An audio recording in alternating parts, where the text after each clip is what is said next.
마라라는 제목으로 함께 하나님의 말씀을 나누도록 하겠습니다. 오늘 본문은 삼손이 몰락하는 장면입니다. 우리가 넘어지는 것은 하루 아침에 넘어지는 것이 절대로 아닙니다. 서서히 넘어진다는 것입니다. 넘어지는 사람들을 보면 이 전조 현상이 있습니다. 사인이 있는 거죠. 여러 차례의 경고와 사인에도 불구하고 그것을 계속 무시하고 나아가면 넘어지게 되어 있습니다. 삼손은 비상하는 인생이었습니다. 날아다니는 인생이었어요. 근데 승승장구하는 인생이 이 죄로 말미암아 추락하는 일이 벌어집니다. 보통 이 추락하는 것은 잘 나갈 때 추락한다는 것입니다. 우리가 가지고 있는 능력은 나의 능력이 아니라 하나님이 우리에게 부어주신 능력입니다. 고린도후서 4장 7절을 보겠습니다. 제가 읽겠습니다. 우리가 이 보배를 질그릇에 가졌으니 이는 심히 큰 능력은 하나님께 있고 우리에게 있지 아니함을 알게 하려 함이라. 아멘. 능력의 심히 큰 것은 나에게 있지 않다라고 합니다. 바로 하나님께 있다라고 합니다. 그래서 우리가 하나님을 의지하고 하나님이 주신 그 능력을 사용해야지만 우리가 능력 입은 자가 된다는 것입니다. 그래서 우리가 겸손히 주님을 의지하고 또 나아가는 것이 필요합니다. 그래서 우리가 항상 기억해야 할 말씀이 있습니다. 바로 고린도전서 10장 12절의 말씀인데요. 아주 짧습니다. 같이 읽기 원합니다. 그런즉 선줄로 생각하는 자는 넘어질까 조심하라. 아멘. 우리가 길을 걸어갈 때 넘어지게 되면 이 찰과상을 입을 수 있겠지만 날아갈 때 우리가 넘어지거나 추락하게 되면 큰 중상을 입게 됩니다. 그러므로 우리가 잘 나갈 때 엎드릴 줄 알아야 합니다. 일이 잘 될 때, 칭찬을 들을 때, 또 많은 사람들에게 주목을 받을 때, 인정을 받을 때 우리는 그때 엎드려야 한다는 것입니다. 그때 엎드리지 않으면 우리는 많은 유혹 가운데 넘어질 수 있는 것입니다. 이 본문에서 삼손을 넘어뜨린 것이 무엇입니까? 또한 삼손뿐만 아니라 우리를 넘어뜨리는 그 힘이 무엇입니까? 그것이 바로 죄의 유혹입니다. 에베소서 4장 22절을 보면 너희는 유혹의 욕심을 따라 썩어져가는 구습을 따르는 옛사람을 벗어버리고라고 말씀하고 있습니다. 이 죄악에 유혹이 있다는 것입니다. 유혹의 욕심을 따라가면 넘어지게 되어 있습니다. 삼손은 어떤 무력에 의해서 넘어진 것이 아니라 바로 이 죄의 유혹 가운데 넘어진 것입니다. 우리 성도님도 마찬가지죠. 우리가 다른 힘에 의해서 우리가 깨진다고 생각하면, 넘어진다고 생각하면 큰 착각입니다. 무력에 의해서 넘어지는 것이 아니라 바로 지극히 작아 보이는 죄의 유혹 가운데 넘어진다는 것입니다. 지극히 작아 보이는 이 분노함조차도 우리가 다스리고 경계해야 되는 이유가 무엇이냐면 마귀가 틈타기 때문에 그렇습니다. 마귀는 지극히 작은 것을 가지고 시비를 걸고 우리를 크게 넘어뜨린다는 것입니다. 마귀는 이 성도가 날아다닐 때, 또 비상할 때 이 죄의 유혹이라는 것으로 우리를 덜미를 잡는 그런 것을 우리는 기억해야 하는 것입니다. 그렇게 우리가 신앙생활을 하면서 이 죄의 본질을 구체적으로 알아야 그것에 대해서 대응을 하고 승리할 수 있는 것입니다. 항상 보면 성령의 역사가 나타날 때 이 성령의 열매들, 구체적인 것들이 드러나게 되어 있습니다. 그런데 이 마귀가 역사하게 되면 굉장히 추상적으로 바뀌어진다는 것이죠. 그것이 죄인지 아닌지 애매하게 만들고 또 변질되는 일들이 일어난다는 것입니다. 우리가 구체적으로 이 죄의 본질, 습성을 알아야 합니다. 죄의 모습들을 보면 마귀가 한 가지의 모습으로 다가오는 게 아니라 여러 가지의 모습으로 다가오기 때문에 그렇습니다. 죄의 본질을 잘 보여주는 것이 바로 원죄입니다. 이 창세기 3장을 보면 최초의 인간이 범죄한 원죄 사건이 나옵니다. 이 원죄 사건을 중심으로 죄가 무엇인지 한번 살펴보길 원합니다. 이 첫 번째로 우리를 넘어뜨리는 죄는 바로 불신입니다. 창세기 3장 1절을 보니까 함께 읽겠습니다. 그런데 뱀은 여호와 하나님이 지으신 들짐승 중에 가장 간교하니라. 뱀이 여자에게 물어 이르되 하나님이 참으로 너희에게 동산 모든 나무의 열매를 먹지 말라 하시더냐. 아멘. 여기서 중요한 단어가 참으로라는 단어입니다. 이렇게 표현합니다. 정말로 하나님이 그렇게 말씀하시더냐라고 사단이 하와에게 묻는 것이에요. 하나님의 모든 말씀이 진리입니다. 하나님은 1.1획도 바꾸거나 변하지 아니하시는 분입니다. 그런데 마귀가 이 하와의 마음속에 이 불신을 조장하고 있는 것이에요.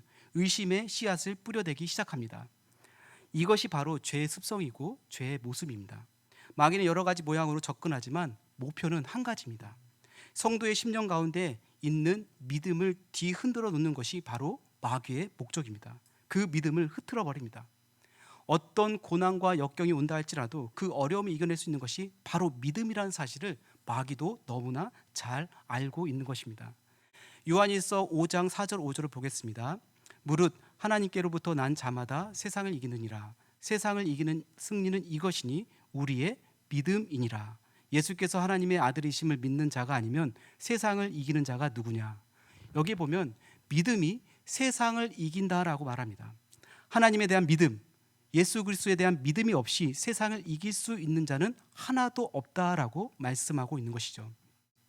성도에게 있어서 믿음이 사라진다는 것은 오늘 본문 속에 등장한 머리 깎인 삼손과 똑같습니다.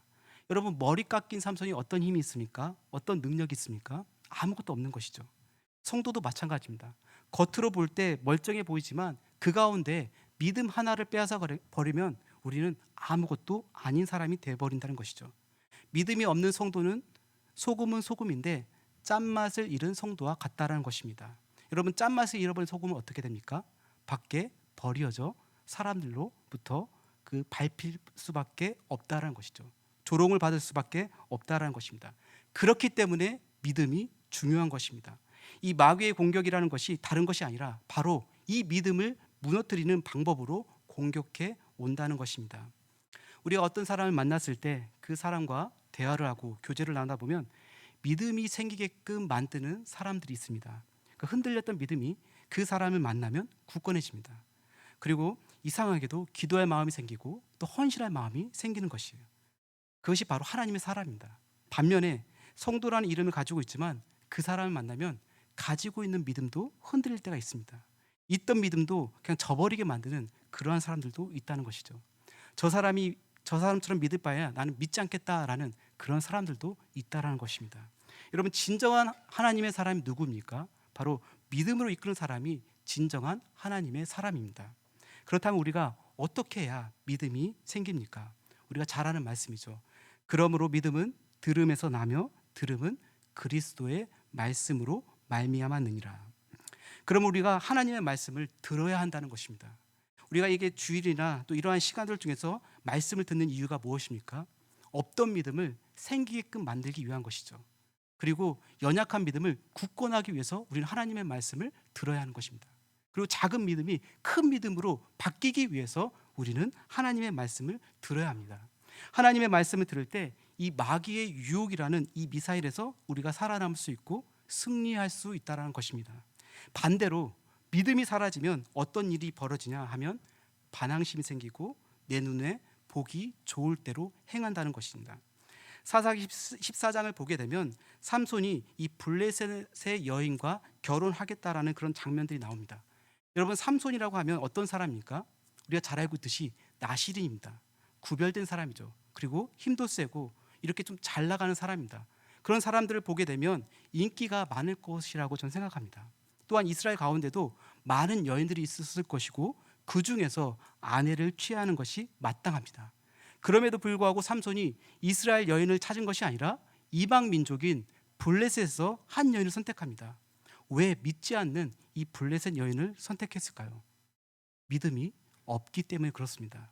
하나님께서 기뻐하시는 결혼보다는 내 눈에 보기에 좋을 대로 해보겠다는 것이죠.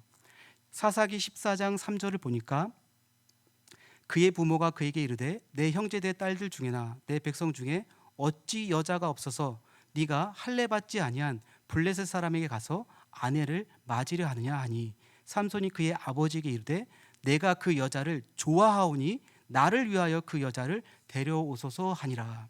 삼손은 이 부모님의 충고에도 아랑곳하지 아니하고 자기 멋대로 결혼을 하고자 했습니다.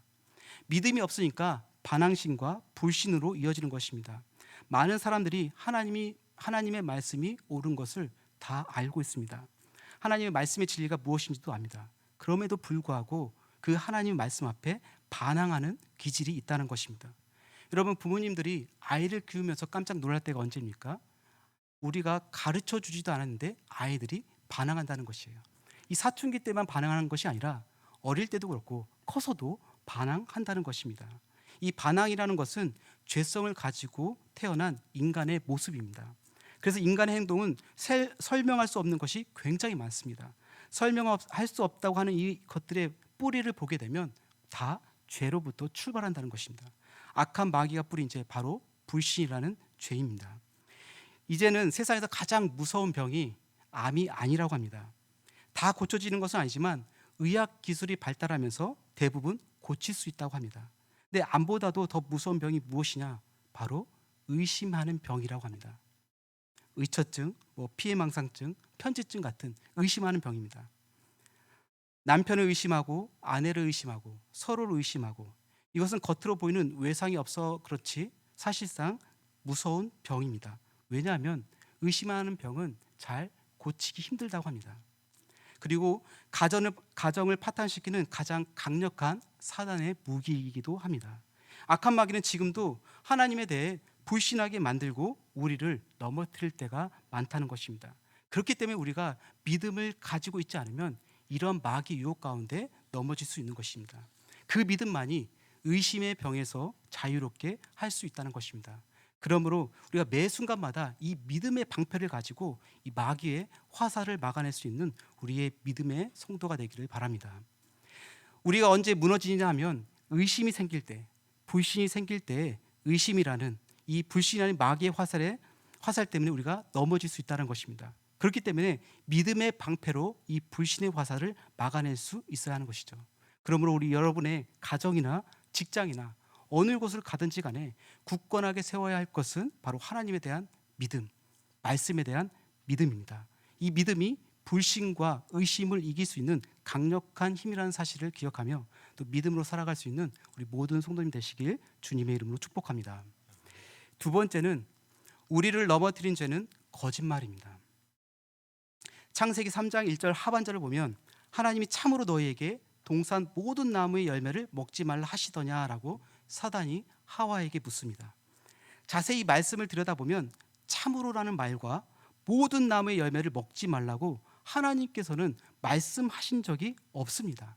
우리 창세기 2장 16절에서 17절의 말씀 우리 함께 봉독하기 원합니다. 여호와 하나님이 그 사람에게 명하여 이르시되 동산 각종 나무의 열매는 내가 임의로 먹되 선악을 알게 하는 나무의 열매는 먹지 말라. 내가 먹는 날에는 반드시 죽으리라 하시니라. 아멘. 아멘. 하나님 말씀하신 건 오직 선악을 알게 하는 나무의 열매는 먹지 말라고 했습니다. 그런데 마귀는 어떻게 합니까? 그것을 모든이라는 말로 첨가해서 하나님의 진리의 말씀을 왜곡한다는 것입니다. 요한복음 8장 44절을 보게 되면 너희는 너희 아비 마귀에게서 났으니 너희 아비의 욕심대로 너희도 행하고자 하느니라. 그는 처음부터 살인한 자요 진리가 그 속에 없으므로 진리에 서지 못하고 거짓을 말할 때마다 제 것으로 말하나니 이는 그가 거짓말쟁이요 거짓의 아비가 되었음이라. 여기에 보면 마귀의 특징적인 부분들이 나타나 있습니다. 그 특징이 무엇이냐면 거짓이라는 것이에요. 왜 그렇습니까? 그 속에 진리의 말씀이 없으니까 거짓말을 한다는 것입니다. 마귀는 사람들로 하여금 밥 먹듯이 이 거짓말을 하게 만든다는 것입니다. 여러분, 예수 믿지 않는 사람들이 이 거짓말하는 것에 대해서 우리가 너무 열받지 않기를 바랍니다. 어찌 보면 세상은 이 거짓말이 통하는 곳입니다. 마귀는 거짓의 아비이기 때문에 세상의 사람들이 그렇게 조종한다는 것입니다. 제가 인도에 있었을 때 일이었습니다. 어느 한 선교사님이 온 지 얼마 안 돼서 열받았던 일을 저에게 나눴던 적이 있습니다. 인도는 이 교통수단이 몇 가지 있지만 많은 사람들이 이용하는 것이 오토릭샤입니다. 그 오토바이를 개조해서 만든 미니 택시입니다. 그러니까 가장 저렴하게 이용할 수 있는 교통수단입니다. 그 문제는 이 기사 아저씨들이 이 외국인을 만나면 그렇게 바가지를 씌웁니다.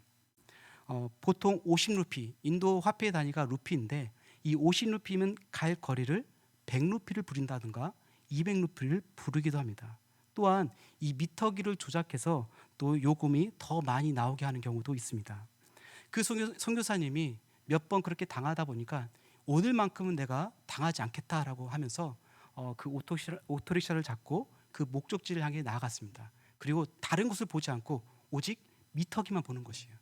미터기의 어떤 기본 요금이 15루피입니다. 그래서 조금씩 가다 보면 5루피씩 올라가게 되어 있습니다. 그래서 15루피, 20루피, 25루피, 이제 50루피가 돼서 그 목적지에 도달한 것입니다. 이제 자기는 50루피만 내면 될 줄 알았는데 기사가 60루피라고 말하는 것이에요. 그건 너무 이 선교사님 황당해서 왜 60루피냐, 50루피 아니냐라고 했더니 미터기를 봐라. 갑자기 미터기를 본 순간 50루피에서 60루피로 바뀌었다는 것이죠. 그러니까 이 선교사님이 너무 화가 난 것이에요. 오늘만큼은 당하지 않겠다라고 했는데 오늘도 당하게 생긴 것이에요. 너무 화가 난 나머지 이 60루피를 그냥 준 게 아니라 거의 집어 던지다시피 그 자리에 던지고 왔다는 것이에요. 근데 그게 마음에 너무 걸렸든지 저에게 와서 화소연을 하게 되는 것입니다. 이렇게 우리가 살다 보면은, 우리 삶을 살다 보면 이런 일들이 사실 비일비재합니다. 정직이 통하지 않는 이 시대에서 정직함으로 살아간다는 것이 사실 쉽지 않은 것입니다. 이 손해 보지 않겠다라고 하면서 그들과 싸우게 된다면 어떠한 일이 벌어질까요? 누가 가장 좋아하겠습니까? 사단이 가장 좋아한다는 것이에요. 그렇기 때문에 우리가 이 세상의 거짓말에 대해서 우리는 열받지 말아야 합니다. 성도는 이 세상과 달라야 한다는 것이죠. 세상과 다른 이 차별화시킬 수 있는 것이 무엇입니까? 또한 세상에서 짠맛을 보여줄 수 있는 것이 무엇입니까? 그것은 바로 정직함으로 반응한다는 것입니다. 다른 사람들이 그 거짓말에 대해서 우리가 또 내가 심판할 수는 없는 것입니다. 때론 손해보는 것도 감수하면서 나아가야 할 때가 있는 것입니다. 내 스스로가 이 거짓말에 물들지 않도록 그것을 반면교사 삼으면서 정직함으로 살아가는 것이 중요하다는 것입니다. 그런데 이 어느 정도의 거짓말은 괜찮다고 생각하면서 이 허용하는 이 그리스도인들이 생각보다 많다는 것입니다. 세상 사람들의 거짓말은 쉽게 넘어갔을지 모르겠지만 믿음의 사람들의 거짓말이 드러났을 때 그 파급 효과는 우리가 생각하는 것보다 더 크다라는 것입니다. 왜냐하면 사단은 그러한 틈새를 노리고 있기 때문에 그렇습니다. 그 작은 거짓말이 성도를 무너뜨리는 그런 공격의 핵심이 될 수 있다는 것입니다. 큰 거짓말은 말할 것도 없이 이런 작은 것이라도 우리는 그것을 허용해서는 안 된다는 것입니다. 이 마귀의 거짓말 가운데 가장 고차원적인 이 거짓말이 무엇이냐면 세상의 많은 것들을 하나님과 이 대등한 것으로 만들어버리는 그런 거짓이 있습니다. 하나님과 비교하게 만든다는 것이죠. 이런 겁니다. 세상은 이 돈과 명예와 이 권력, 이것을 하나님과 대등하게끔 속인다는 것입니다. 삼손의 경우에는 이 남녀 간의 사랑을 하나님과 견주려고 합니다. 사실 하나님과 이 대등한 것이 어디 있습니까? 하나도 없는데 그러한 것을 살짝 하나님과 대등한 것으로 만들어 버린다는 것이죠. 그러면 믿는 사람들에게 고민이 되는 것입니다.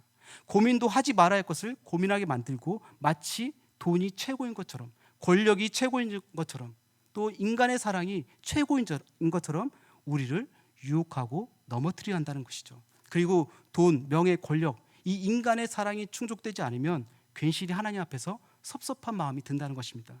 하나님 왜 나에게 이러한 것들을 채워주지 않습니까? 왜 이 불신자와 결혼을 막으십니까? 그렇게 되면 하나님에 대해서 반감이 생긴다는 것입니다. 반항심이 생긴다는 것이에요. 여러분 마태복음 22장에 보면 한 율법사가 예수님께 와서 묻습니다. 어느 계명이 가장 큽니까? 예수님이 뭐라고 말씀하시죠? 네 마음을 다하고 목숨을 다하고 뜻을 다하여 주 너의 하나님을 사랑하라 하셨으니 이것이 크고 첫째 되는 계명이라고 말씀하십니다. 하나님께서 원하시는 것은 하나님을 먼저 사랑하고 하나님을 절대화시키는 것을 원하신다는 것이죠. 이것이 바로 하나님 중심적으로 살아가는 사고입니다. 모든 생각, 사고, 행동, 판단, 이 출발이 다 하나님으로부터 시작되어야 한다는 것입니다. 여러분, 이 삼손의 범죄를 보십시오. 삼손은 어땠습니까? 하나님을 가장 먼저 사랑하지 아니하고 인간의 사랑 앞에 하나님이 뒷전으로 밀려난 것입니다. 그러니까 하나님에 관한 그 비밀을 그 여인에게 다 털어놓습니다. 그리고 머리가 밀리면서 하나님의 영이 삼손으로부터 떠나게 된 것입니다. 많은 사람들이 이런 질문에 속아서 하나님과 인간의 사랑을 자꾸만 대등하게 놓고 본다는 것입니다. 삼손처럼 이 사랑을 붙든다고 하면서 자신을 정당하게끔 착각을 불러 일으킨다는 것입니다. 잊지 마십시오. 하나님을 무시하고 사랑을 들고 나오는 사람은 예쁘게 보인다 할지라도, 멋져 보인다 할지라도 그 여자는, 그 남자는 유혹의 도구일 뿐입니다. 여러분, 들릴라를 보십시오. 삼손에게 있어서 들릴라가 사랑이었습니까? 삼손은 사랑을 했는지 모르겠지만 들릴라는 이 함정과 유혹이었습니다. 왜 그렇습니까? 하나님보다 인간의 사랑을 더 크게 생각했기 때문에 그렇습니다. 첫째 계명을 잃어버렸기 때문이죠. 인본주의가 다른 것이 아닙니다. 하나님을 절대화시키지 않고 하나님이 주신 이 세상의 좋은 것들을 우리에게 보여주고 그것이 최고라고 제시하는 것이 바로 인본주의입니다. 인본주의에 빠지면 하나님이 잘 보이지 않습니다. 사람들은 인본주의에 대해서 열광을 합니다. 근데 중요한 것이 한 가지가 있죠. 거기에는 하나님이 없을 수 있다는 것이죠. 들릴라는 우리에게 모든 것을 다 줄 것처럼 보였지만 그 속에는 하나님이 없었습니다. 이것은 마귀의 속임수고 거짓이라는 것이죠. 그러므로 우리가 이 세상에서 존재하는 모든 것이 온전해지기 위한 그 비밀이 무엇일까요? 하나님 앞에 대등하게 세워놨던 것들을 내려놓는 그 작업이 필요한 것입니다. 그것은 진짜처럼 보이지만 우리를 유혹하는 도구이자 가짜인 것이죠. 우리가 가짜에 속으면 안 되는 것입니다. 그리고 하나님을 가장 사랑하는 것부터 출발해야 하는 것입니다. 그러므로 하나님의 말씀을 가장 우선적으로 하는 것, 이것이 바로 신본주의인 것입니다. 우리가 잘 아는 말씀, 여호와를 경외하는 것이 지혜의 근본이라고 말씀하셨습니다. 우리가 그것을 붙들어야만 살 수 있는 것입니다. 마귀의 속임수에 넘어가지 아니하는 진실된 하나님의 자녀가 되기를 주님 이름으로 축복합니다. 마지막 세 번째로 이 마귀가 우리를 넘어뜨리게 하는 것이 무엇이냐면 이 하나님의 말씀을 자기 합리화시키는 것입니다. 창세기 3장 2절에 3절을 보겠습니다. 우리 함께 읽기 원합니다. 여자가 뱀에게 말하되 동산 나무의 열매를 우리가 먹을 수 있으나 동산 중앙에 있는 나무의 열매는 하나님의 말씀에 너희는 먹지도 말고 만지지도 말라 너희가 죽을까 하노라 하셨느니라. 하나님은 분명하게 이 선악을 알게 하는 나무의 열매는 먹지 말라고 했습니다. 그런데 방금 읽은 말씀에 하와는 그 열매를 먹지도 말고 만지지도 말라라고 말했습니다. 근데 하나님은 만지지도 말라라는 말을 하지도 않았죠. 하와가 하나님의 말씀에 자기의 생각을 더합니다. 하나님께서 먹지 말라고 한 것은 무엇입니까? 선악을 알게 하는 나무였습니다. 구체적으로 말씀하셨어요. 근데 하와는 어떻게 그것을 말합니까? 동산 중앙에 있는 나무라고 약간 두리뭉실하게 말합니다.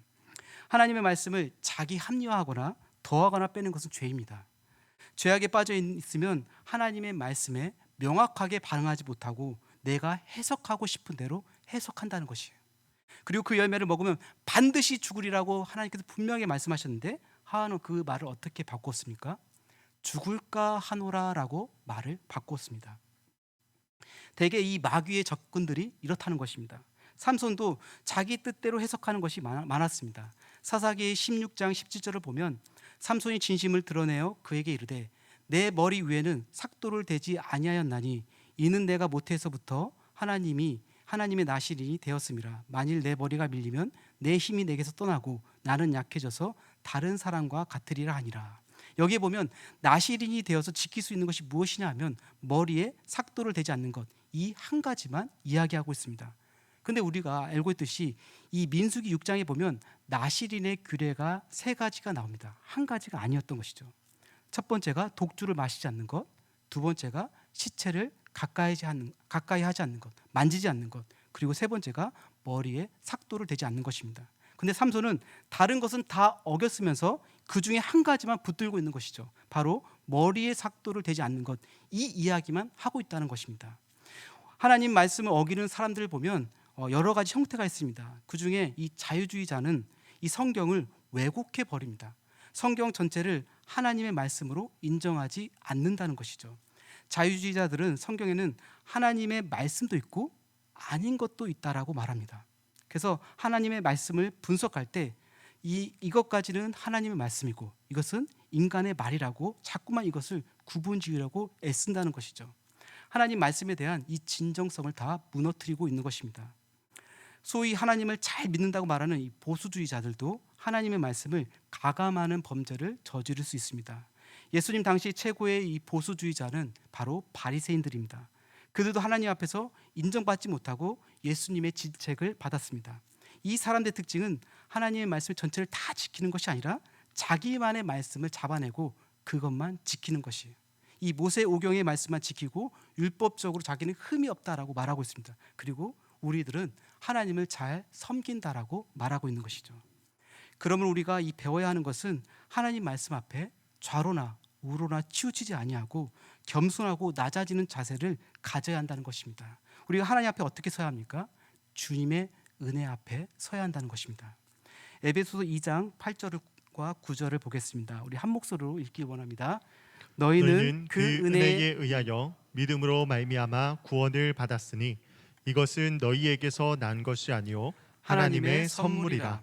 행위에서 난 것이 아니니 이는 누구든지 자랑하지 못하게 함이라. 아멘. 결국 우리의 죄를 깨닫는 사람은 내 행위, 내 공로로 구원받는 것이 아니라 오직 예수 그리스도의 십자가를 믿음으로 말미암아 값없이 주시는 그 하나님의 은혜로 말미암아 구원받는 것으로 나아갈 수밖에 없다는 것입니다. 악한 마귀가 우리를 어떻게 넘어뜨리는지 아십니까? 자꾸만 헛된 공로를 자랑하게 만듭니다. 그것을 통해서 우리를 무너뜨리게 만든다는 것이죠. 우리의 자랑은 오직 하나님의 은혜밖에 없습니다. 십자가밖에 없습니다. 우리는 그것을 붙들고 나아가야 한다는 것이죠. 하나님의 말씀을 자기 합리화시키거나 가감해서는 안 되는 것입니다. 온전히 하나님의 말씀 앞에 서 있을 때 우리는 결론적으로 그 주님의 은혜를 붙드는 모습을 갖게 되는 것입니다. 하나님의 은혜가 아니면 설 수 없다는 사실을 우리가 기억할 수 있는 우리 모든 성도님 되시길 주님의 이름으로 축복합니다. 말씀을 정리하도록 하겠습니다. 우리가 하나님 앞에 설 수 있는 방법은 정확한 하나님의 말씀 앞에 서는 것입니다. 삼손이 무너졌던 이유는 믿음 없이 하나님의 말씀을 우습게 여겼기 때문입니다. 잊지 마십시오. 말씀 앞에 진지하고 진정성을 가져야 합니다. 여러분, 롯의 사위들을 기억하십니까? 그들은 왜 소돔과 고모라와 함께 멸망했습니까? 성경은 말합니다. 롯의 사위들은 하나님의 말씀을 농담으로 여겼다라고 기록하고 있습니다.